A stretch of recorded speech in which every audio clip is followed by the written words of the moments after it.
શુદ્ધ આત્માની સિદ્ધિ એટલે સાધકપણું.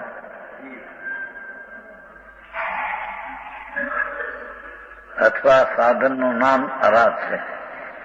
સાધનની વાત છે, પૂરું થઈ ગયેલી વાત નથી.